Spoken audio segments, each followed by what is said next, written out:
Hare Krishna. Om Jnanatimirandasya Ananjana Shalakaya Chakshurunmilitam Yena Tasmai Shri Gurave Namaha.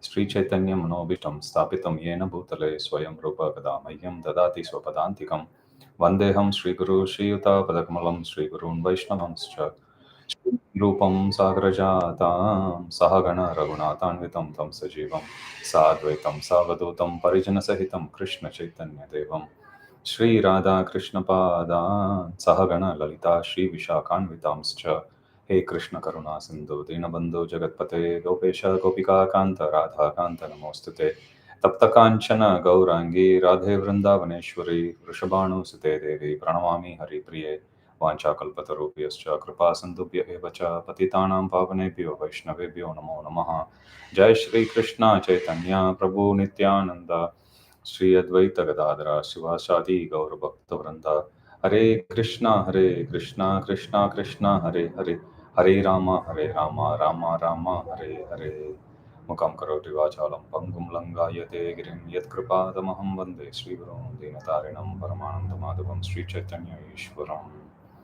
Hare Om Tat Sat Shri Shri Radha Gopinath Bhagwan Ki Jai Sri Jagannath Baladev Subhadra Maharani Ki Jai Shri Shri Gauranita Ki Jai Jagat Guru Srila Prabhupada Ki Jai Samaveta Gaur Bhakta Vranda Ki Jai Jai Nitai Gaur Premanande Hari Hari Bo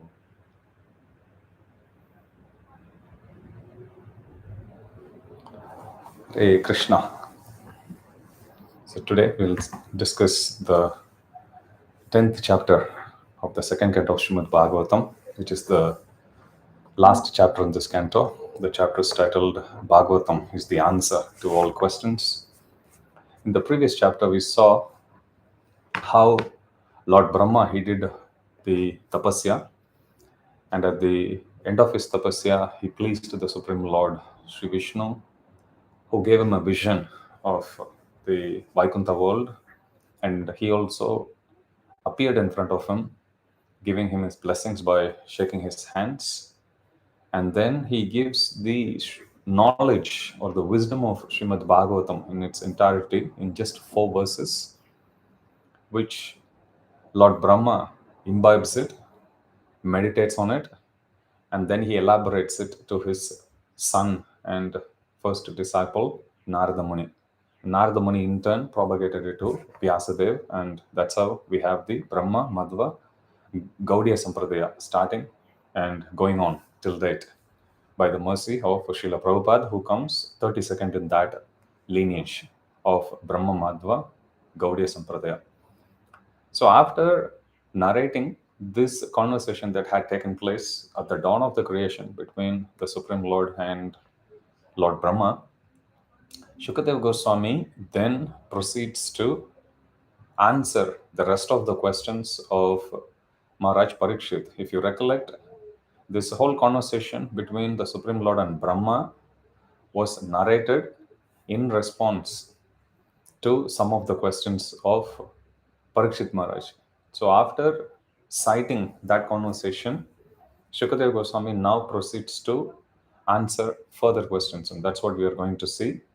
This chapter, the 10th chapter, Bhagavatam is the answer to all questions.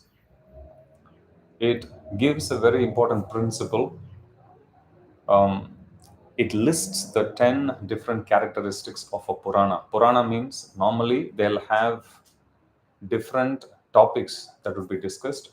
Srimad Bhagavatam especially talks about 10 different topics. It is 2.10.1. Atra sargo visargascha sthanam poshanam yutayaha manvantara ishanukata nirodha muktir ashrayah. So these are the 10 different topics, and then he elaborates what are these 10 topics. Sarga means primary creation. Atra sarga visarga, secondary creation. Sthanam speaks more about the situation or the Vedic cosmology. Poshanam, how the Supreme Lord is protecting, maintaining us. Yutayaha, creative impetus. What is the push? What is the energy that is actually pushing us? The potency that is actually helping us to perform our activities. Nirodha. Then Manvantara. Manvantara is the reign of the different Manus. We saw Swayambhuva Manu, we were touching on that last class. Like that, there are different Manus in the day of Lord Brahma. There are 14 Manus in the day of Lord Brahma. Each Manu rules for about 71 millenniums. It's given. So Manvantara, Ishanukata. Isha means Supreme Lord. Ishanukata means the signs of God. Nirodha, winding up. Mukti, liberation. Nirodha Muktir Ashraya. Ashraya is the supreme shelter or the Sammam Bonam. He also gives the elaboration of each one of these different topics. Shukadeva Goswami, when he lists these 10 topics of Srimad Bhagavatam, he also elaborates slightly on each one of them, but actual description of each one of these topics would spread across rest of Srimad Bhagavatam. Like, for example, fifth canto speaks about Vedic cosmology. It's not that each one of these topics are given only in a particular section of Srimad Bhagavatam. Actually, these 10 topics spread across the entirety of Srimad Bhagavatam. Some of these topics will be more prominent in certain sections and some less prominent. That's all. Like Vedic cosmology is there in fifth canto of Srimad Bhagavatam.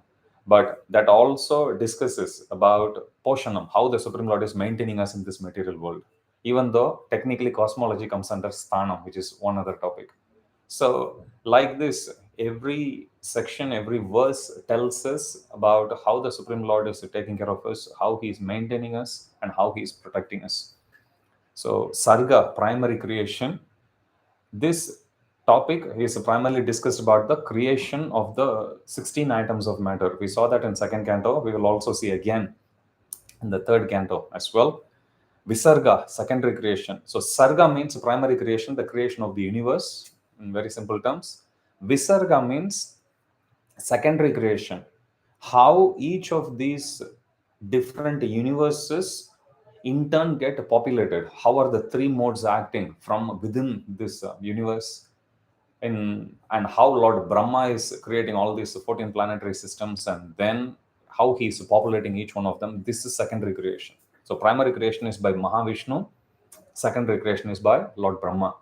Then Sthanam, right situation for living entities, how the 14 planetary systems are maintained by the Supreme Lord, the geography of the universe, and how the Supreme Lord, most importantly, is being worshipped in each one of these 14 planetary systems. And then we have Poshanam, maintenance, how Supreme Lord, out of his causeless mercy, is taking care of everyone, not just humans, but all the living entities.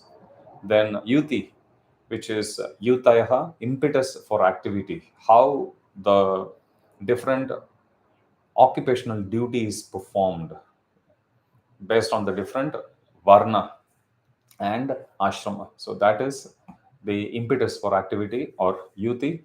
Manvantara, reign of Manus, that also discusses about how Manu, they gave their instructions in the form of different instructions. Prabhupada says the law system which we have in our modern days, especially in Indian Penal Code, a lot of the modern day laws were actually originally derived from Manusmriti. That forms like the essence of dharma in our day-to-day lives.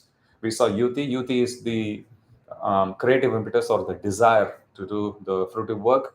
Ishanukata, which is the signs of God, the incarnations of the Supreme Lord. We already saw different types of avatars, Purusha avatars. We have Garbhodakshay Vishnu, Karanadakshay Vishnu, Shirodakashay Vishnu, Gunavatars, Brahma Vishnu, Shiva, Purushavatar, Gunavatar, Leela avatars. We saw Narsingadev, so many.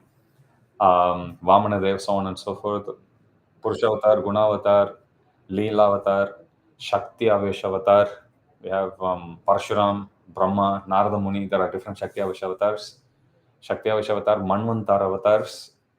The avatars we'll actually see in detail more.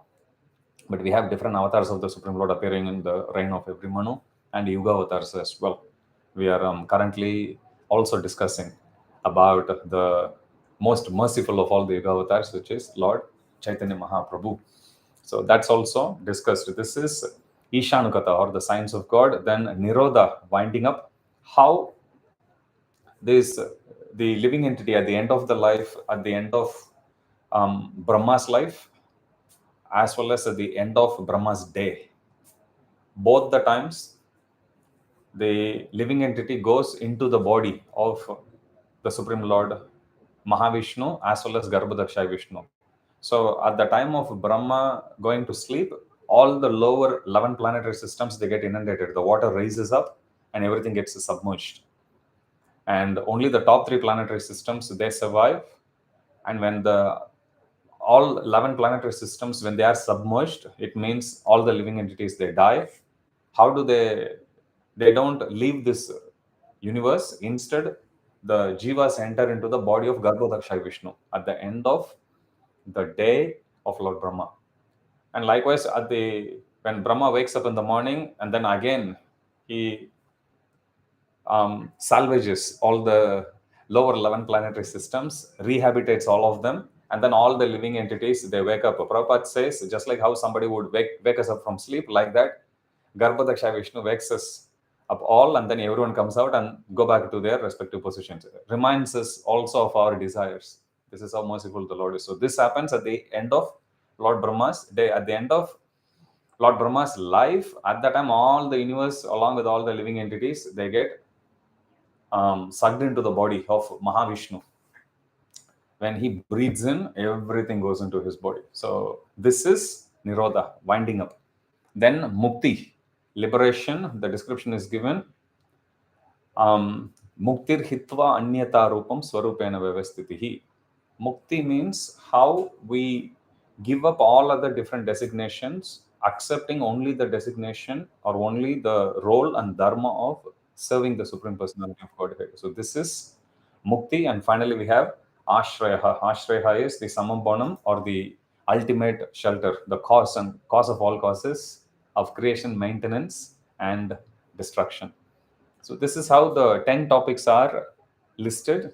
And he also says Paramatma is the shelter of the soul, the body which we have to maintain this body, to facilitate the activities of the body. There are many personalities who are involved. We were discussing before how even each one of the senses, they are controlled by different sense devatas. And Paramatma guides all of them. So here he also says Paramatma is also the shelter of everyone. This is where all the subtle senses that we have, which is Adhyatmika, the sense deities, Adi Devika and Adi Bhautika, which is the gross sense of the body. So everyone is dependent. Our senses, the sense devatas, gross senses, subtle senses, everything is dependent on the Supreme Lord only.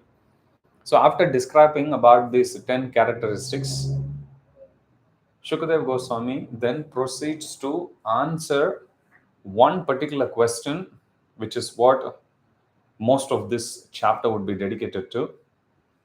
And that is one of the questions of Parikshit Maharaj is that he says to Shukadev Goswami, I have heard that all these different planetary systems, along with the predominating demigods of these different planetary systems, they are all lying, or they are all situated on the different parts of the body of Virat Rupa. Can you please elaborate? Can you please explain? So this is one of the questions which Parikshit Maharaj had asked.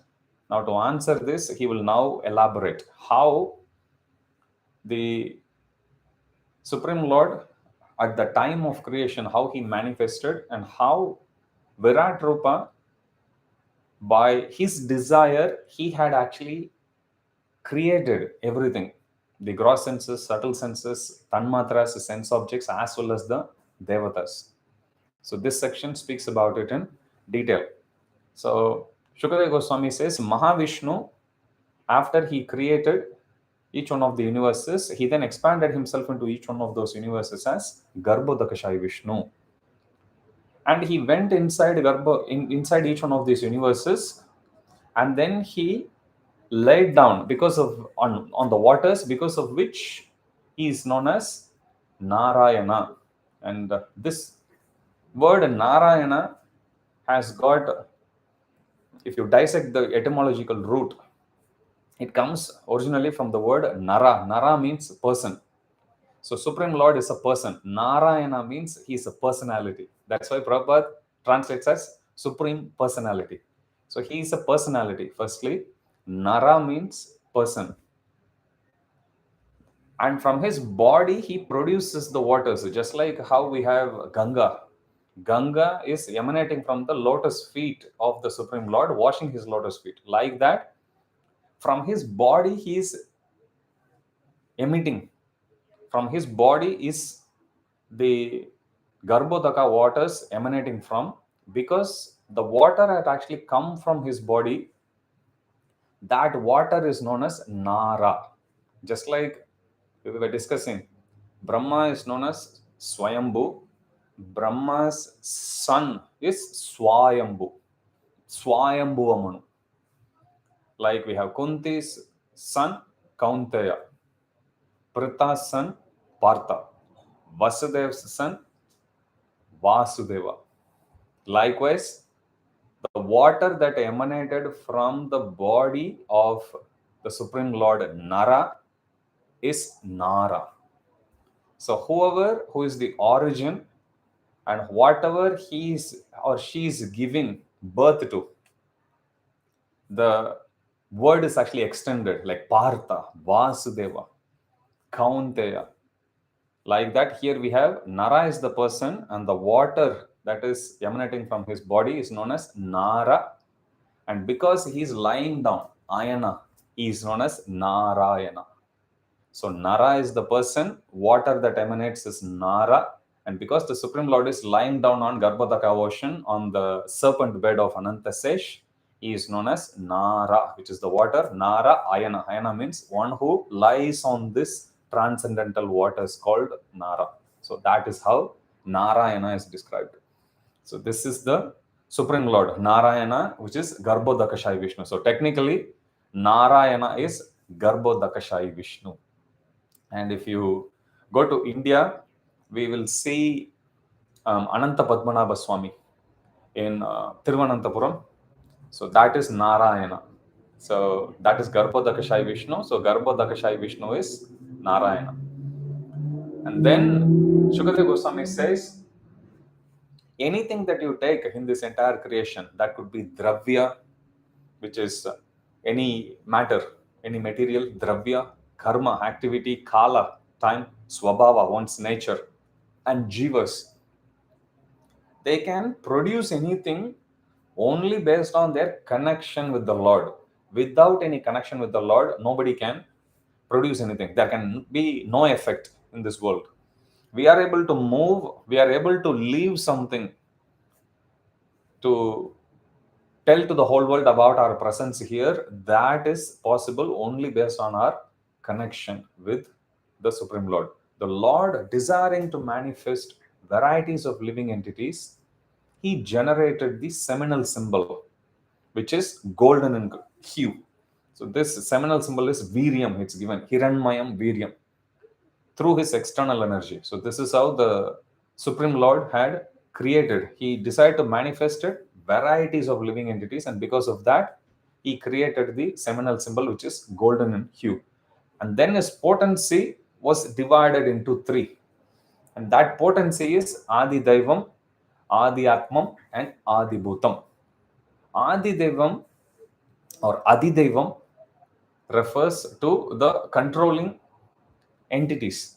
This is Adi Devam.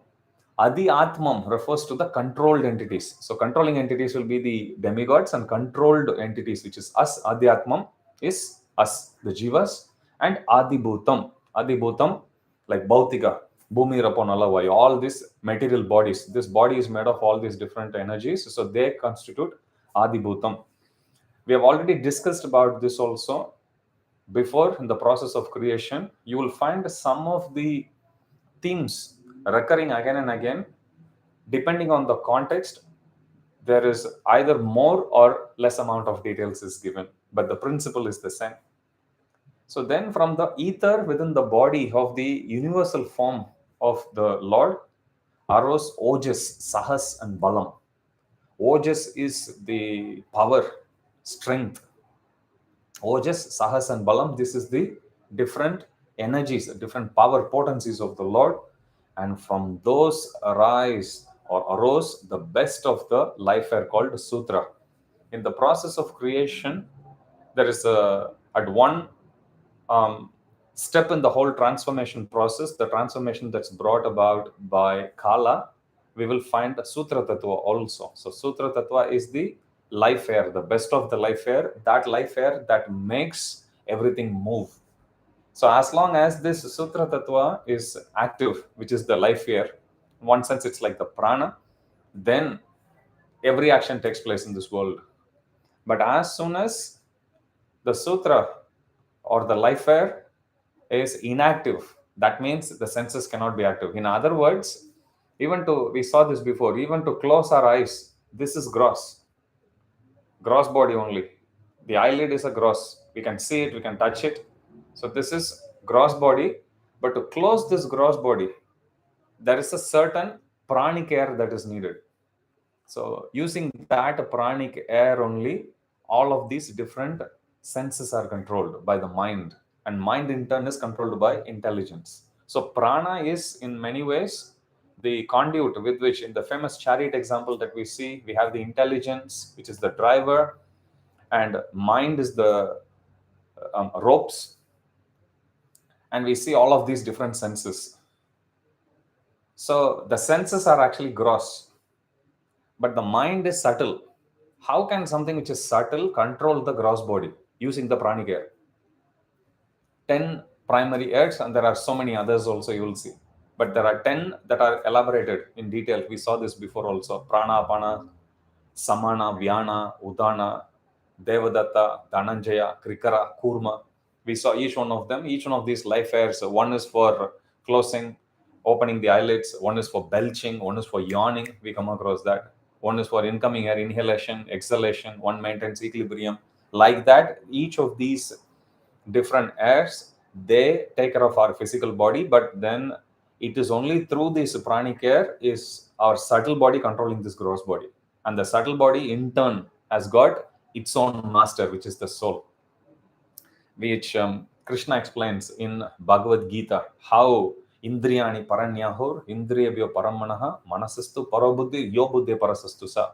The senses are said to be greater than the body, gross body as such, greater than the senses. Indriyani Paranyahur, Indriyabhyo Param Manaha.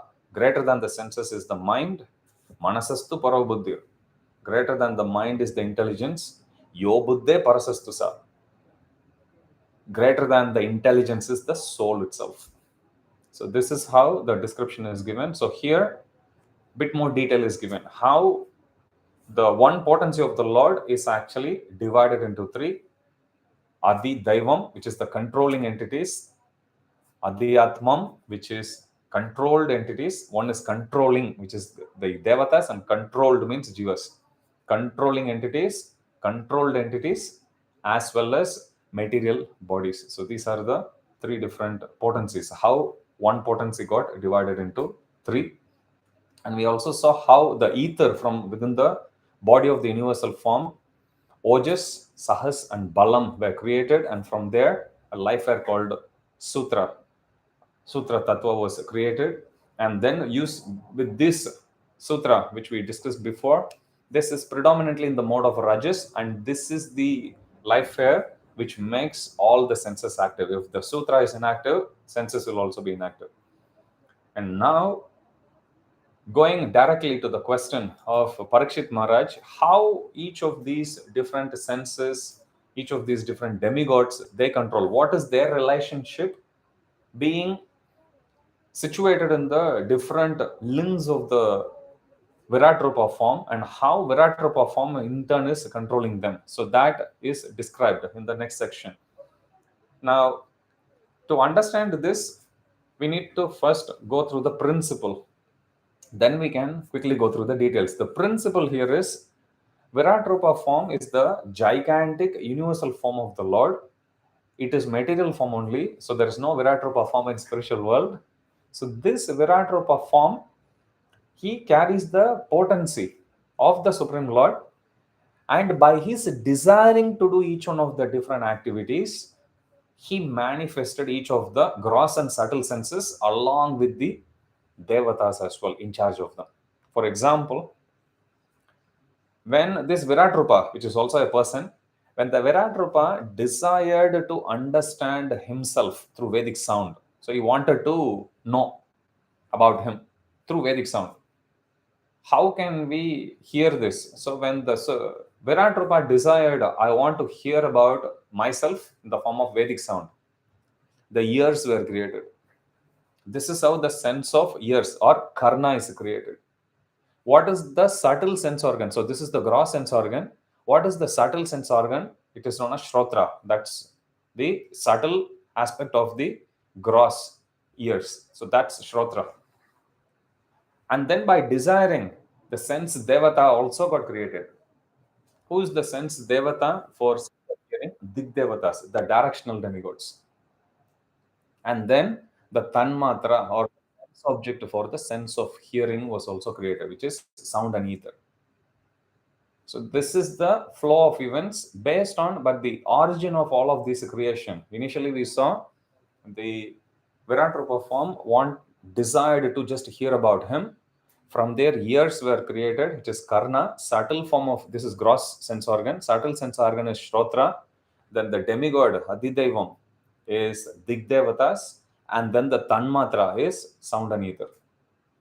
Likewise, each one of these desires of the Virat Rupa gave rise to each of the different senses. For example, he desired to experience the softness, hardness, heat, cold, and everything. Then skin was created. Skin is known as tvachi. Tvachi was created. Subtle aspect of tvachi is tvak. And who is the demigod in charge? Vayu created. Tanmatra or the sense object for sense of touch is air. They both were created. Touch and air were sense of touch and the air were created. Likewise, when he wanted to see, he decided, I want to see. This is totally dark. I want to see myself. I want to see the entire creation. When he decided like that, Akshini, the eyes got created. And the subtle sense organ for Akshini is Chakshu. Divya Chakshu, we say, the divine eyes. And who is the demigod in charge? Surya or sun. And the Tanmatra or the sense object is form and fire. Similarly, when he decided to drink and eat, Talu, which is tongue, got created. Subtle sense organ is Jiva. Demigod in charge is Varuna. And the sense object is taste and water. Similarly, to smell, Nasika, nose. Grana, which is subtle sense organ. Granam cha tatpada saroja saurabhe. In Savai Manakrishna Padara Vindayor verse, series of verses where the description is given how Ambarish Maharaji engaged each one of his senses in the service of the Lord. There it's given. He engaged his sense of smell. Granam cha tatpada saroja saurabhe. So, sense of smelling, smelling the flowers offered to the lotus feet of the Lord. So, this is Jiva or Grana. Ashwini Kumaras, who are the sense devatas, we can remember. We have two nostrils. So, twins. Ashwini Kumaras, smell and earth. They are the sense objects. Similarly, did he decide to speak? Mukam, voice, subtle sense organ. Vak, Agni Dev or Vani. Vanir or Agnidev, he is the person in charge, speech. Similarly, to experience sensations. Again, Tvachi or hair, subtle sense organ is Roma, Mahiruha, that's the god, and then external itching, touching sensation that came about. Similarly, to perform activities, Hasta, it's one of the working sense organ. The two hands, Hasta, Balam, that's the subtle sense organ. Indra is the person in charge for hands, and the activity, that's the activity that we have. So similarly, we have any action that we do, that's the activity. Likewise, for speaking, we saw speech is the activity. To experience a sensation, that's the activity. This is all for working senses. Then for moving about, when he wanted to move, Pada came to be Karmabir, subtle sense organ. Upendra is the Lord. Again, the activity is moving. Similarly, to have sex and offspring, Sishna or genitals, Upasta. So if you look at it, it's like knowledge acquiring senses. First we saw, and then 5 knowledge acquiring senses, and then now we are seeing the one is using each one of these senses. We have this knowledge acquiring senses, and now we are discussing about the working senses: voice, hands, legs, and genitals. Each one of these are working senses: jnanendriyas and karmendriyas. So that's what we are saying here. To have sex and offspring, sishna or genitals; upastha, that's the subtle sense organ; prajapatis or the demigods; procreation. Likewise, to expel waste, gudam or anus; payuhu, that's the subtle sense organ; mrityu, yama, mitra. So this is Mitra is the demigod, and the activity which is performed is evacuation. Likewise, when the Virat Rupa, so we saw Jnanendriyas and Karmendriyas, then he desired to change body. Nabi, navel, that's the sense organ. Apana, prana, vayus. So these are the subtle sense organ. Mrityur, which is the death, that's the controlling god, and death is the activity. Similarly, to consume food, when you develop the desire to eat something, kukshihi, which is abdomen; antrani, part of the intestines that absorbs food. So this is known as antrani, that's the subtle sense organ in our abdomen. Person in charge is samudra, and the activity is the satisfaction that comes from filling the stomach. Similarly, to consume drink, kukshihi, again abdomen, water and drink goes through the same, but this is nadia. Nadias are the veins which drink in the intestine, and then nadyaha, that's the devata of rivers and veins, nourishment from assimilation of rasa, that's the activity that's performed. Similarly, to contemplate is maya and its created objects. Hridayam, heart is the object; manaha, that's the subtle aspect; and chandra, which is the moon. And what's the activity or the outcome of that is determination and desire. So in this way, he elaborates how each one of the different activities and desires of the Virat Rupa is influencing all the different living entities as well as the devatas, along with their respective senses of the different living entities are controlled. After this, he says the 7 dhatus, which is the thin layer on the skin itself, flesh, blood, fat, marrow, and bone. So these are known as the sapta dhatus or the 7 dhatus. They are made of earth, water, fire, air, ether. Prana is made of sky, water, and air. So these are the different dhatus and prana, and they were created. After the creation of these gross sense, subtle sense, devatas, as well as manifestation of these different activities of each one of those senses, then the creation of dhatus and pranas came to be. Generally, the senses gravitate to sense objects. Normally, if you have eyes will always look for beautiful form. So this is sense will always levitate or gravitate towards sense object. So the process of spirituality actually is to balance this one, not let the senses go wild searching after sense objects. That is why we call it sense gratification. When we bring about the marriage of sense and sense object, that is known as sense gratification. But you separate them or you balance them, then it's known as austerity or penance. So spirituality is meant to separate the sense from sense objects. Why? Even one of the senses can actually pull us down. So we have to be very, very careful. That is why the senses gravitate to sense objects. The sense objects actually appear attractive because of false ego. When dhyayato vishayan pumsaha, when we look at a sense object, we emote with that. We put our feelings towards that. Then we develop this strong desire. I want to have it. I want to possess it. False ego builds up.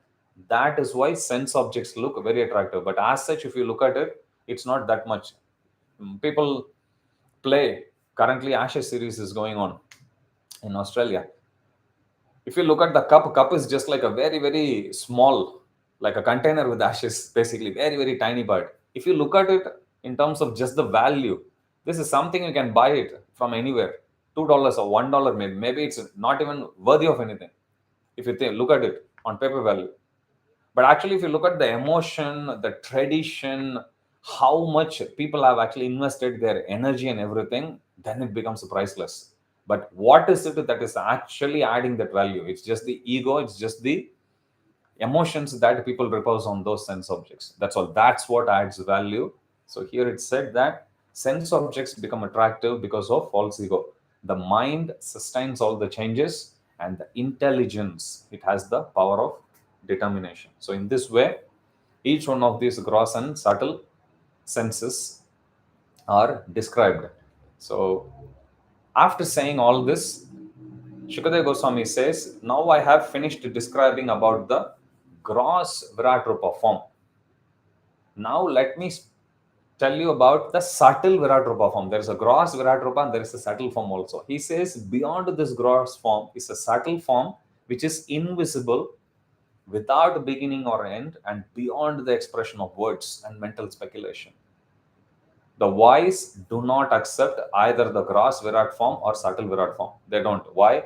They are both composed of matter only. One is gross matter and the other one is subtle matter. But both are matters only. There is nothing special about it. So that's why. And they don't exist in spiritual world. They are made of matter. So the wise do not accept either of these. The wise want to worship only the Satchidananda Vigraha form or the spiritual form of the Supreme Lord. So in this way, he describes about sarga form, sarga, which is or sarga that happens within this universe, so to speak. So he describes about how Virat Rupa form came to be. Started with the Narayana, which is Garbhodakshay Vishnu. Then we spoke about Virat Rupa and how, based on each of his different desires, the gross senses, the subtle senses, the sense objects, as well as the devatas for each one of these senses, they all came to be. After explaining all this, now he discusses about Visarga. Visarga is the secondary creation. So now all these different matter, modes of nature, everything is there. Ingredients are there. The blueprint is there for the 14 planetary systems. So how is each one of these different planetary systems are actually completed and how they are inhabited by each of these living entities? That is done by Lord Brahma. So Visarga is explained in the next section. The Lord, though not performing material actions, accepted the form of Brahma and performed actions for creating the forms and activities of the living entities. So Brahma not only created a certain form, he also given the different activities for each one of them. If we read Bhagavad Gita, we can see Annat bhavanti bhutani parjanyat anna sambhavaha yagyat bhavati parjanyo yagya karma samudbhavaha. Karma brahmodbhavam vidhi brahmaksharam samudbhavam tasmad sarvagatam brahma nityam yagya pratishthitam. It's given. The cycle of sacrifice is explained by Krishna in the 3rd chapter of Bhagavad Gita, Karma Yoga. So there he says all living entities subsist on food grains. Food grains come from rains. Rains come from sacrifice. Sacrifice come from prescribed duty. Prescribed duty are given in the scriptures. Vedas. Vedas come from the Supreme Lord himself. So this is the flow. So that duty that is given in the Vedas, it came through Lord Brahma only. It is said Brahma has got 4 faces. Through each one of his faces, he spoke one of the Vedas, Rig, Yajur, Sama, and Atharva. It was in the form of sound vibration only, and that's how from Guru to the disciple, the knowledge was propagated. When until Vyasadeva, until the onset of Kali Yuga, this was the process. But at the onset of Kali Yuga, Vyasadeva, feeling compassion upon the fallen conditioned souls in Kali Yuga, your humble selves, which is ourselves. So Vyasadeva then divided this Vedas into Rig, Yajur, Sama, Atharva, scripting them, and then entrusted it to each one of the different disciples. So we have Paila Rishi, who was given Rig Veda. Likewise, you have different personalities. Sama Veda for Jaimini, Yajur Veda for Vaishampayana, Atharva Veda, Sumanta Muni Angira. We discussed this in the first canto. Likewise, all the Itihasas and Puranas were given to Roma Harshana. So they were all his disciples, Vyasadev's disciples. He entrusted the scripts to each one of them and he told them, you accept disciples and you propagate. So each one started to propagate the knowledge. And then Vyasadeva sat down and wrote a Srimad Bhagavatam. So this is the description that's given, but this knowledge originally was coming from Supreme Lord himself. Brahma Aksharam Samudbhavam. Annat bhavanti bhutani parjanyat anna sambhavah yagyat bhavati parjanyo yagya karma samudbhavah karma brahmodbhavam vidhi. Here Brahma refers to the Vedas. Karma brahmodbhavam. Udbhava means to produce, to give birth.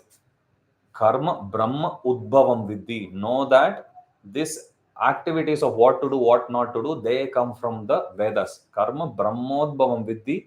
Brahma Aksharam Samudbhavam. Akshara here refers to the Supreme Lord or transcendence, transcendental personality. Tasmad Sarvagatam Brahma.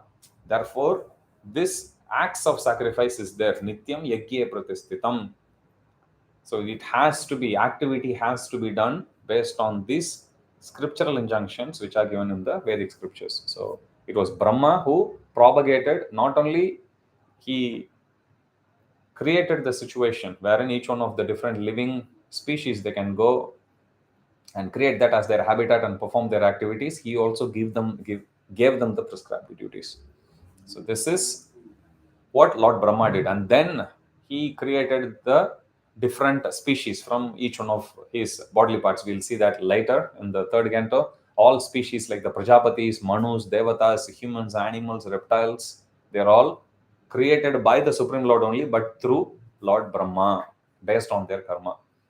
Then the three modes, they created different living creatures. The three modes, which is Sattva, Rajas, and Tamas. Sattvas, primarily demigods or devatas. Rajas, humans, and hellish creatures or Rakshasas and other lower creatures, they are in the mode of ignorance. So it's given like that. So these three different types are then in turn, because in material world nothing is pure sattva or pure rajas. There is mix also. In humans also there are people with sattva guna, but then not necessarily pure sattva guna. Unless they are devotees, it is mixed with rajas and tamas. So even with these combinations also, we will see mixture of these characteristics that is there. And the Lord in the form of Vishnu, he is the one who is the maintainer. He maintains the humans, animals, and the demigods, and he reclaims the conditioned souls. Lord not only is doing creation, he is the Sarga, original creator. Visarga also through Brahma he is doing. Not only is he maintaining, he is also destroying in the form of Rudra. Rudra is also one of the Gunavatars. The Lord in the form of Rudra, he annihilates the creation. So some devotees, after saying all this, he says, some devotees, they appreciate the Lord in the role of a creator, appreciating Lord Brahma, whereas greater devotees appreciate him not just as a creator, but also one who enjoys spiritual pastimes. In other words, the position of Vaishnavas is glorified. The Lord does not directly carry out the activities of creation, annihilation, destruction, but he engages each one of his different representatives to do. The mention in the Vedas about his direct interference in the activities of creation is simply to counteract the idea that material nature itself is the creator. So some places you will come across instance where it is said Supreme Lord creates, but actually Supreme Lord doesn't create. He is busy enjoying his pastime. All play and no work. But he engages each one of his different agents. But in some places, it is given, just like here we saw, even the secondary creation is done by the Supreme Lord through Brahma. But sometimes people, they reject or they don't see who is the original person. So to drive home the point, each one of these different gods are also being controlled by the Supreme Controller, Parameshwara, which is the Supreme Lord. So for that, it is given in some instances, Supreme Lord created, he destroyed, but actually he doesn't get his hands dirty. He has his agents through whom he does. He's the boss. He doesn't need to get involved in all of this business. So in this way, he mentions about Sarga and Visarga. Sarga happens during the Brahma's whole life. Sarga happens only once. Primary creation happens only once at the time of the birth of Lord Brahma, at the time of beginning of Brahma's life. Whereas Visarga, secondary creation happens at the beginning of Brahma's day, which means every day he has to wake up already submerged, only the top three are remaining. Now he has to do the secondary creation. So Brahma keeps doing this creation every single day of his entire life. So Brahma's 1 month has 30 days. Likewise, there are 12 months. Likewise, Brahma lives for 100 years. Our Brahma's age he's currently crossed 50. This is the age that's given in Srimad Bhagavatam. That's how old he is. He still has another half of his life, Pararda. So, after saying this, Shukadeva Goswami says, I will describe later about the measurement of time, because one of the questions which Parishit Maharaj had asked is about time, because we saw even during the process of creation earlier in this canto how could be Mahatattva or could be Pradhana, they get created and they just remain as they are. Transformation needs to happen, otherwise creation won't happen. But what brings about this transformation? It is the effect of time that brings about this transformation of one tattva to the other, and finally we see devatas were created, senses are created, material bodies created, so on and so forth. So I had asked about how is this kala manifest, how can we understand, how can we measure this time? Shukadeva Goswami tells, I will describe about this time later. So in third canto, we will see about how atomic time, how Vedic time is calculated. A lot of descriptions are given. Now, the scene shifts to Naimisharanya. So Saunaka Rishi, Shaunakadi Rishis, if you remember, it is conversation within another conversation within another conversation. So we have for very first canto, very first chapter of 1.1, we saw how Shaunaka Rishi, he went to this holy place called Naimisharanya, and there he was greeted, worshipped by Shaunakadi Rishis. They were sages who were performing a 1,000-year long yajna, and they had Shaunaka Rishi as their head. So Shaunaka Rishi then welcomed Sutta Goswami in that assembly. And then he inquired first 6 questions for which the answer was given, then 3 questions we see. That's how Parishit Maharaj and Shukadev Goswami came to meet. And then we saw narrations of different personalities. We also saw Shukadev Goswami giving answers by citing the Lord's version, which is the conversation between the Supreme Lord, Vishnu, and Lord Brahma. So now the focus shifts back to Naimisharanya. So one level of conversation is done. So it's going back to the root conversation, which is the conversation between Sutta Goswami and Shaunakadi Rishis. So here, Shaunaka Rishi is very keen, along with his associates there, to know more about the conversation that happens between Maitreya and Vidura. So at this point, when Sutta Goswami is about to narrate about the measurement of time, which Shukadeva Goswami was just starting to talk about. At that time, Shaunaka Rishi, out of his curiosity to know more about what happened, what had transpired between Maitreya Muni and Vidura, he intercepts at this point and then he asks, he says, you had previously informed that Vidura went on pilgrimage around the world, giving up his relatives who are very difficult to give up. This morning we were discussing giving up one's place, giving up one's family relatives is very difficult. Tyaktva sudhisteja surepshita rajya lakshmim dharmishta arya vachasaya dagadharanyam mayamritam daitepsita manvadavat vande mahapurushite charanaravindam. This is one verse that is given in the 11th canto, 5th chapter of Srimad Bhagavatam, 32, 33, 34 verses. 3 verses that talks about the appearance and the activities of Lord Sri Chaitanya Mahaprabhu. So one of the verse here says, Tyaktva means to give up. Tyaktva sudusteja. Dusteja means difficult. Sudusteja means super difficult. What is super difficult to give up? Tyaktva sudusteja shurepshita. Very difficult even for suras, for demigods also to give up. Indra will find it hard. It is that difficult. What is it that difficult? Tyaktva Sudhusteja Surepshita Rajya Lakshmim. To give up one's place, to give up one's residence. Lakshmim, one's opulence. Chaitanya Mahaprabhu did both. When Chaitanya Mahaprabhu had called for a procession for Harinam, because Chandakasi came and he broke the coal. At that time, Chaitanya Mahaprabhu says, let us have Harinam. For his one word, let us have Harinam. 1 lakh people came that evening. No social media. Prabhupada says that's how influential Chaitanya Mahaprabhu was. In his late teens, in his early teens, that's how powerful he was. He just gave up. Because he took sannyas, that means he has to now move away from Navadvip.